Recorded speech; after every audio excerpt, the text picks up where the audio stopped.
Hello बच्चों, class 11th organic. आज का topic aromatic compound. Aromatic compound यानी कि पिछले कुछ वीडियो में हम लोग एलिफेटिक का स्टडी कर रहे थे, अल्केन, अल्कीन, अल्काइन, जबकि आज हम जब बहुत पीछे आ चुके हैं तब आज हम लोग के पास है एरोमेटिक कंपाउंड। सबसे पहले एरोमेटिक कंपाउंड कहते किसको हैं? सिंपली अगर हम लोग बात करें तो चैन वाला जो कंपाउंड होता है, चाहे छोटा चैन, बड़ा चैन, ब्रांच चैन, माने जिसमें चैन हो, pentane, hexane, heptane, 2 methyl pentane, 3,4 dimethyl pentane, ये माने कुछ चैन वाली कंपाउंड को हम लोग बोलते हैं एलिफेटिक। और रिंग वाले कंपाउंड जिसमें बेंजीन रिंग हो आर कॉल्ड एरोमेटिक कंपाउंड। अब बेंजीन रिंग में चाहे जो भी हो, फिनॉल हो, टोल्यूइन हो, एनिलीन हो, क्लोरोबेंजीन हो, चाहे आपका नेफ्थलीन हो, जिसमें भी बेंजीन रिंग के स्ट्रक्चर हो, this compound is called aromatic. तो ये सब तो एरोमेटिक कंपाउंड के एग्जाम्पल हैं। बट अगर बात हो जाए एरोमेटिक कंपाउंड क्या है, What do you mean by aromatic compound? Aromatic compound कौन होते हैं? तो aromatic compound are those compound which follow following condition। aromatic compound कोई भी हो सकता है बशर्ते वो कुछ conditions को मानेगा। तो condition number 1, aromatic compound are those compound which follow following conditions। Condition number 1, it should obey the rule of planarity। It should obey the rule of planarity. उसको प्लैनरिटी के रूल को मानना होगा, यानी कि कंपाउंड होनी चाहिए प्लेन में, कंपाउंड होनी चाहिए प्लेन में, ना कि 3D पे, वो तीनों डायमेंशन में ना हो, कंपाउंड होनी चाहिए प्लेन में। Rule number 1। Rule number 2, complete delocalisation of pi electron in the ring. Ring में पाई इलेक्ट्रॉन का यूनिफॉर्मली डिस्ट्रीब्यूशन होना चाहिए। और तीसरा, इट मस्ट ओबे हकल रूल। उसको हकल रूल को मानना पड़ेगा। अब हकल रूल क्या होती है? वो कंपाउंड 4n+2 पाई इलेक्ट्रॉन को फॉलो करे। वो कंपाउंड 4n+2 पाई इलेक्ट्रॉन को फॉलो करे। तो हम लोग देखते हैं कि एरोमेटिक कंपाउंड के कंडीशंस क्या है। तो हम लोग कुछ कंडीशंस को देखते हैं। Aromatic compound are those compound the compound which obey following conditions are called aromatic compound. पहला, it should obey the rule of planarity. Compound को प्लैनरिटी का रूल को मानना होगा। जैसे अगर हम लोग देखें तो अगर यही हमारा बेंजीन है तो यहाँ का हाइब्रिडाइजेशन sp2 है, यहाँ sp2 है, sp2 है, sp2 है, sp2 है, sp2 है, हर एक जगह का हाइब्रिडाइजेशन sp2 है। sp2 का मतलब ट्रेंगुलर प्लेनर। तो यहाँ भी ट्रेंगुलर प्लेनर, यहाँ भी ट्रेंगुलर प्लेनर, यहाँ भी ट्रेंगुलर प्लेनर, यहाँ भी ट्रेंगुलर प्लेनर, यहाँ भी ट्रेंगुलर प्लेनर, यहाँ भी ट्रेंगुलर प्लेनर, यानी कि हर एक कार्बन प्लेन स्ट्रक्चर में है। तो कंपाउंड प्लेन की स्ट्रक्चर को फॉलो करना चाहिए। दूसरा, रिंग में पाई इलेक्ट्रॉन का यूनिफॉर्मली डिस्ट्रीब्यूशन होना चाहिए। Sigma pi, sigma pi, sigma pi, अगर इसका ये स्ट्रक्चर भी बना दे तो sigma pi, sigma pi, sigma pi, यानी कि रिंग में पाई इलेक्ट्रॉन का यूनिफॉर्म डिस्ट्रीब्यूशन हो। और तीसरा, इट शुड ओबे हकल रूल। उसको हकल रूल मानना पड़ेगा। 4n+2 पाई इलेक्ट्रॉन का रूल को वो माने, जहाँ n है इंटीजर्स, जहाँ n का वैल्यू मे बी 0, 1, 2, 3 कुछ भी हो सकता है। n का वैल्यू 0 हो सकता है, 1 हो सकता है, 2 हो सकता है, 3 हो सकता है, जिसको हम बोलेंगे number of ring. n is integers, value में भी 0, 1, 2, 3, 4, 5, और n is number of ring. जैसे कुछ देखते हैं, ये बेंजीन है तो बेंजीन में कितना रिंग है? 1। नेफ्थलीन कितना रिंग? 2। एंथ्रासीन कितना रिंग? 3। पेंथ्रासीन कितना रिंग? 4। अब यहाँ n का वैल्यू अगर 1 हम लोग बैठा दें हकल रूल में तो 4 × 1, 4+2, यानी कि हो गया 6 pi electron. Yes, benzene contain 6 pi electron. Naphthalene में कितना रिंग है? 2। तो n की जगह पे 2 बैठा दिए, 4 दूनी 8, 2 10 पाई इलेक्ट्रॉन है। रिंग 3 है, 4 3 12, 2 14 पाई इलेक्ट्रॉन है। पेंथ्रासीन में रिंग 3 है, यानी कि वाकई बेंजीन में 6 पाई इलेक्ट्रॉन, एंथ्रासीन में आपका नेफ्थलीन में 10 पाई इलेक्ट्रॉन, एंथ्रासीन में 14 पाई इलेक्ट्रॉन, पेंथ्रासीन में 14 पाई इलेक्ट्रॉन, यानी कि ये सब हकल रूल को मान रहा है। तो जो हकल रूल को माने, 4n+2 पाई इलेक्ट्रॉन को फॉलो करे, रिंग में पाई इलेक्ट्रॉन का कंप्लीट डीलोकेलाइजेशन हो, यूनिफॉर्म डिस्ट्रीब्यूशन हो, और प्लैनरिटी का रूल को माने, इस कंपाउंड को बोलते हैं एरोमेटिक कंपाउंड। केकूल के द्वारा बेंजीन का जो स्ट्रक्चर प्रपोज किया गया है वो स्ट्रक्चर है CH double bond single bond, single double bond single bond, double bond single bond, मतलब alternate double bond single bond है। फॉर्मूला है मेरा C6H6। अब इस स्ट्रक्चर को अगर हम लोग बॉन्ड लाइन में ड्रॉ करें तो कुछ ऐसा जिसमें कार्बन हाइड्रोजन नहीं दिखती है। अगर पाई को यहाँ से मिटा के यहाँ डालें, यहाँ से मिटा के यहाँ डालें, यहाँ से मिटा के यहाँ डालें, तो ये स्ट्रक्चर आ जाएगी। अब दोनों को मिलाकर जो रेजोनेंस स्ट्रक्चर हम लोग ड्रॉ करते हैं, इसमें बीच का बॉन्ड हमारा घूमता है। ये तो हमारा बेंजीन का स्ट्रक्चर है। बेंजीन, इससे पीछे इसमें आना होगा, इससे पीछे इसमें आना होगा, इससे पीछे कंप्लीट बेंजीन का, जिसमें कार्बन के 4 डंटा, सिग्मा पाई सब हमको दिख रही है, और हर एक जगह का हाइब्रिडाइजेशन sp2 है। सब ट्रेंगुलर पिनर है, और एक के बीच का एंगल 120 डिग्री है। केकूल के द्वारा इस स्ट्रक्चर को प्रपोज किया गया है बेंजीन का। तो अब यहाँ पर एरोमेटिक कंपाउंड तो हमारे पास बहुत सारे हैं, benzene, toluene, chlorobenzene, fluorobenzene, bromobenzene, aniline.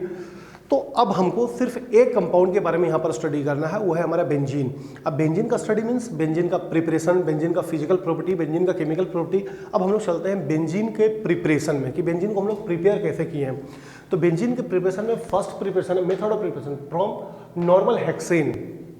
Alkane में जब अल्केन के 7 केमिकल प्रॉपर्टी का आप स्टडी किए हैं तो वहाँ पर एक प्रॉपर्टी था केमिकल प्रॉपर्टी में नॉर्मल हेक्सेन का एरोमेटाइजेशन करके।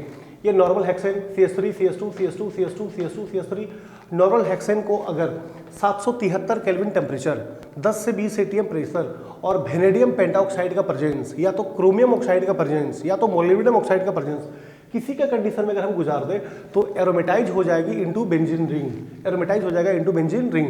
चूंकि यहाँ पर 8 हाइड्रोजन बाहर निकल जाएगा so this technique is also called dehydrogenation. 4s2 बाहर निकल गया, यानी कि नॉर्मल हेक्सेन का एरोमेटाइजेशन करके इस कंडीशन पे हम बेंजीन बना सकते हैं।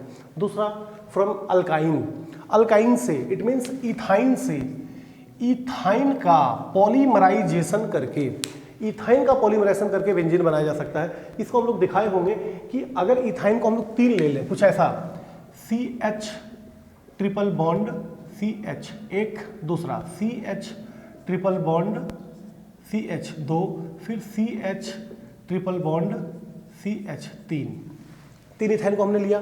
पाई बॉन्ड का मूवमेंट उधर होता है जिधर कोई मोर इलेक्ट्रोनेगेटिव हो, लेकिन यहाँ से सब जगह पे बराबर है तो किधर भी मूव हम कर सकते हैं, जहाँ से उठाएंगे प्लस, जहाँ गिराएंगे माइनस। बट एक बार जो मूवमेंट हमारी हो जाएगी हम मूवमेंट को बदल नहीं सकते हैं। फिर मूवमेंट इधर ही, इधर आपका पॉजिटिव, इधर आपका नेगेटिव, ऐसे इधर आपका नेगेटिव, इधर आपका पॉजिटिव, जहाँ से उठाओगे प्लस, जहाँ गिराएंगे माइनस। इस माइनस को प्लस से, इस माइनस को प्लस से, इस माइनस को इस प्लस से अगर हम जोड़ देते कन्वर्ट हो जाती है बेंजीन में। तो इथाइन का पॉलीमराइजेशन करके रेड हॉट आयरन ट्यूब के प्रेजेंस में अगर हम पॉलीमराइजेशन कर दें तो कन्वर्ट हो जाएगा benzene. Preparation number 2 from ethyne. Preparation number 3 from sodium benzoate, benzene के ऊपर COONA, sodium benzoate. Sodium benzoate को पास कर दिया सोडा लाइम से, this is soda lime, soda lime से पास कर दें तो रिएक्शन तो करेगा सोडा, लाइम तो सिर्फ बेसिक मीडियम देता है। सोडा का NaO और ऊपर का COONA, देखिए डब्बा में मैंने जो बंद किया है ये बन गया Na2CO3 सोडियम कार्बोनेट, और H जो यहाँ बैठा वो बेंजीन के ऊपर या फिनाइल के ऊपर, ये बन गया हमारा बेंजीन। तो सोडियम बेंजोएट से बना सकते हैं बेंजीन। एंड चौथा तरीका हमारा जो है फ्रॉम फिनॉल, फिनॉल से बेंजीन बना सकते हैं। फिनॉल को पास किया जिंक डस्ट से, जिंक डस्ट, तो यहाँ का ZnO निकला, H ऊपर, बन गई बेंजीन, साथ में वेस्ट प्रोडक्ट है ZnO। तो बेंजीन का प्रिपरेशन हम लोग कितने तरीके से किए हैं। पहला नॉर्मल हेक्सेन का एरोमेटाइजेशन करके, दूसरा इथाइन का पॉलीमराइजेशन करके, तीसरा सोडियम बेंजोएट का डीकार्बोक्सिलेशन करके, this technique is called decarboxylation. Methane को लेबोरेटरी में इसी तरीके से हम लोग बनाए थे अल्केन के प्रिपरेशन में, this technique is called decarboxylation. चौथा फिनॉल को जिंक डस्ट से मारा, जिंक ऑक्साइड बाहर निकला, बन गया हमारा बेंजीन। तो ये था बेंजीन के 4 प्रिपरेशन। अब बेंजीन का थोड़ा सा फिजिकल प्रॉपर्टी में आते हैं, तो फिजिकल प्रॉपर्टी में आपको दिखाता हूँ। बेंजीन जो होते हैं, सबसे पहले aromatic word taken from Greek word aroma, aromatic word taken from Greek word aroma, aroma mean sweet smell. तो एरोमेटिक कंपाउंड जितने भी होते हैं मोस्ट ऑफ देम के जो स्मेल होते हैं स्वीट स्मेलिंग कंपाउंड होते हैं। जैसे नेफ्थलीन के बॉल से आप फेमिलियर हैं, आपके घर में जो फिनाइल का गोली होता है जो कपड़े में हम लोग डालते हैं, टॉयलेट के पेन में आप देखे होंगे, उसका स्मेल थोड़ा अच्छा स्मेल होता है। तो aromatic word taken from Greek word aroma, aroma means sweet smell, pleasant smell. तो जो एरोमेटिक कंपाउंड होती है मोस्टली नन पोलर मॉलिक्यूल्स होता है, नन पोलर मॉलिक्यूल्स होता है। चूंकि ये नन पोलर है तो पानी में होगा इनसॉल्युबल, ऑर्गेनिक मॉलिक्यूल्स में होगा सॉल्युबल, जैसे डीजल, मोबिल, केरोसिन, पेट्रोल में सॉल्युबल होगा। Non polar molecules, so it is insoluble in water but soluble in organic solvent. ये लोग ज़्यादातर कलरलेस लिक्विड या सॉलिड भी हो सकता है, कलरलेस लिक्विड या सॉलिड भी हो सकता है। बर्न विथ सूटी फ्लेम, पड़पड़ा के ब्लू फ्लेम के साथ ही जलती है, सूटी फ्लेम के साथ ही जलता है। जैसे नेफ्थलीन के बॉल से हम लोग फेमिलियर हैं। नेफ्थलीन का जो गोली आप देखे हैं, इसको हम लोग फिनाइल का गोली बोलते हैं। नेफ्थलीन एक यूनिक स्मेल होता है, उसमें मोथ रिपेलेंट की प्रॉपर्टी होती है, इसमें कीड़ा मोड़ा मारने का गुण होता है, कीड़ा मकोड़ा को मार सकता है नेफ्थलीन का बॉल।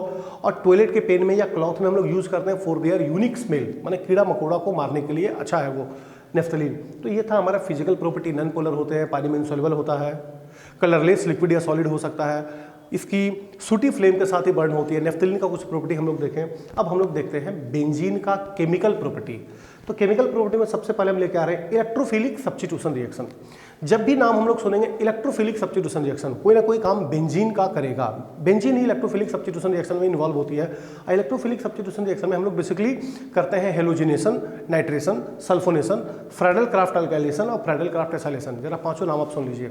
इलेक्ट्रोफिलिक सब्स्टिट्यूशन में हम 11th में नहीं 12 में भी इसका यूज करेंगे, इलेक्ट्रोफिलिक सब्स्टिट्यूशन रिएक्शन का। और इलेक्ट्रोफिलिक सब्स्टिट्यूशन रिएक्शन में 5 रिएक्शन होती है। हेलोजिनेशन जिसमें हेलोजन से रिएक्शन करते हैं, नाइट्रेशन जिसमें नाइट्रिक एसिड से रिएक्शन करते हैं, सल्फोनेशन जिसमें सल्फ्यूरिक एसिड से रिएक्शन करते हैं, और बाकी 2 फ्राइडल क्राफ्ट अल्काइलेशन और फ्राइडल क्राफ्ट एसाइलेशन।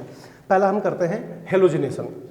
बेंजीन का रिएक्शन किया है हेलोजन से इन द प्रेजेंस में एनहाइड्रस AlCl3 या तो FeCl3, कुछ भी। एक H ऊपर का, एक Cl यहाँ का, हर एक जगह पे H है तो यहाँ का एक H लिया, यहाँ का एक Cl लिया और निकाल दिया HCl, जबकि क्लोरीन माथा के ऊपर चला गया, बन गया क्लोरोबेंजीन। हेलोजिनेशन बना क्लोरोबेंजीन फ्रॉम बेंजीन। दूसरा बेंजीन लिया, किया नाइट्रेशन, कौन नाइट्रिक एसिड लिया HNO3 इन द प्रेजेंस में H2SO4 HHO। ऐसे ये टेक्निक गलत है, इसका मैकेनिज्म मैं आपको दिखाऊंगा, बट रिएक्शन करने के लिए आप इससे कर सकते हैं। HHO क्या निकला H2O और यहाँ बचा क्या NO2।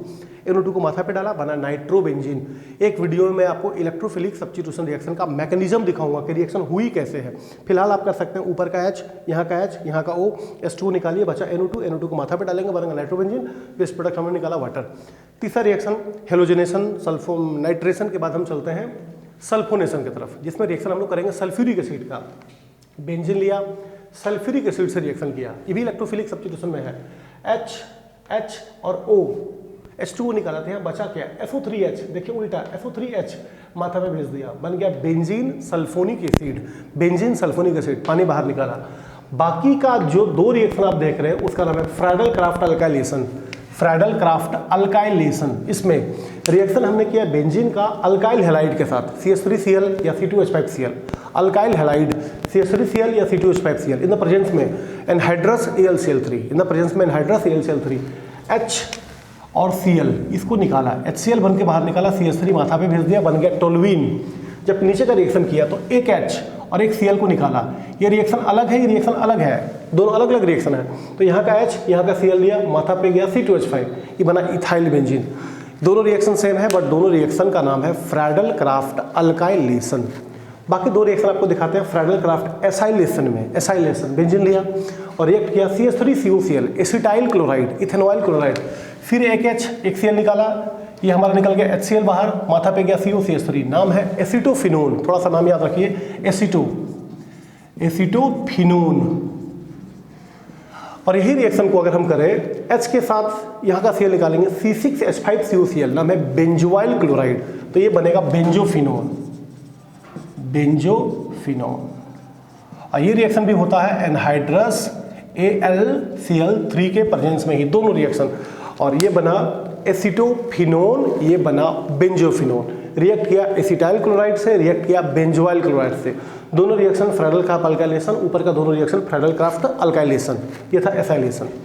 नेक्स्ट रिएक्शन बेंजीन का हम सीधे कर दें एडिशन, हाइड्रोजन के साथ एडिशन, निकल के प्रेजेंस में हिट किया, हर एक पाई को तोड़ेगा वो, और हर एक पाई को तोड़ के हर एक जगह पे डाल देगा HH, जबकि सब जगह पे तो ऑलरेडी एक H है, एक H और बढ़ा देगा, हो जाएगा C6H12, नाम है साइक्लोहेक्सेन। अगर बेंजीन का एडिशन करते हैं निकल के प्रेजेंस में तो हमको बना देगा साइक्लोहेक्सेन। नेक्स्ट, अगर बेंजीन का रिएक्शन हम क्लोरीन के साथ कर दें, क्लोरीन वाली रिएक्शन आपको थोड़ी सी चुभेगी, क्योंकि पहला क्लोरीन के साथ जो आप रिएक्शन किए वो इलेक्ट्रोफिलिक सब्स्टिट्यूशन रिएक्शन में था, जो एनहाइड्रस AlCl3 के साथ लाए वो बनाया क्लोरोबेंजीन। बट अगर क्लोरीन का रिएक्शन हम सनलाइट के प्रेजेंस में करें, अल्ट्रावायलेट लाइट के प्रेजेंस में करें, तो हर एक जगह पे एक Cl जोड़ेगा, हर एक जगह पे एक Cl जोड़ेगा, और एक H तो पहले से ही है, और पाई हमारी टूट जाएगी। फॉर्मूला हो जाएगा C6H6Cl6, C6 है, H6 पहले से ही है, Cl6 सब जगह पे ऐड हो जाएगी, पाई बॉन्ड टूट के एडिशन होगा क्लोरीन से, नाम हो जाएगा benzene hexachloride, BHC, benzene hexachloride, जो एक गेमेक्सिन कॉमन नेम है, इंसेक्टिसाइड से कीड़ा मकोड़ा मारने में यूज करते हैं। केमिस्ट्री का एक कंपाउंड जिसका फॉर्मूला होता है 66666, वही है benzene hexachloride. Last reaction benzene का रिएक्शन अगर क्लोरीन के साथ करें डार्क में, तब तो बनाएगा हर एक जगह पे H है, ये 6 मॉलिक्यूल्स आएगा, हर एक जगह का HCl निकालेगा, 6 HCl बाहर, 6 HCl बाहर, और हर एक जगह पे Cl डाल देगा, हो जाएगा हेक्साक्लोरोबेंजीन। तो बेंजीन के क्लोरीन के साथ जो रिएक्शन है वो 3 रिएक्शन हमने लाया। तीनों रिएक्शन को थोड़ा देखते हैं। पहला रिएक्शन जब हमने क्लोरीन के साथ किया था तो इलेक्ट्रोफिलिक सब्स्टिट्यूशन रिएक्शन में एनहाइड्रस Cl के साथ किया क्लोरोबेंजीन का, तब बना क्लोरोबेंजीन। लेकिन अगर 6Cl2 से किया डार्क में, तब तो बना हेक्सा क्लोरोबेंजीन, और सनलाइट के प्रेजेंस में लाया यूवी के साथ तो बन गया बेंजीन हेक्सा क्लोराइड। तो बेंजीन के अगर रिएक्शन में हम देखें तो 4 प्रिपरेशन है। केमिकल प्रॉपर्टी में मेन रिएक्शन आया इलेक्ट्रोफिलिक सब्स्टिट्यूशन रिएक्शन, जिसमें आपने किया है हेलोजिनेशन, नाइट्रेशन, ऊपर सल्फोनेशन, बाकी Friedl craft alkylation, Friedl Crafts acylation, एक किया है एडिशन, बाकी 2 क्लोरीन के साथ एक्स्ट्रा लाया, जिसमें एक यूज किया डार्क में, एक किया सनलाइट में। तो ये था आपका बेंजीन। तो बेंजीन के रिएक्शन का हम लोग 12 में भी यूज करेंगे, तो एक बार इसका आप रिवीजन करके इसका नोट्स बना लीजिए और बेंजीन के रिएक्शंस को अपने मुंह पे रखिए। नेक्स्ट वीडियो में आपको इसका कुछ मैकेनिज्म देने वाला हूं, जिसमें इलेक्ट्रोफिलिक सब्स्टिट्यूशन रिएक्शन का मैकेनिज्म आएगा कि आखिर नाइट्रेशन हुआ कैसे, हेलोजिनेशन हुआ कैसे, सल्फोनेशन हुआ कैसे, फ्राइडल क्राफ्ट अल्काइलेशन हुआ कैसे। आज के लिए ये बस इतना ही। Thank you.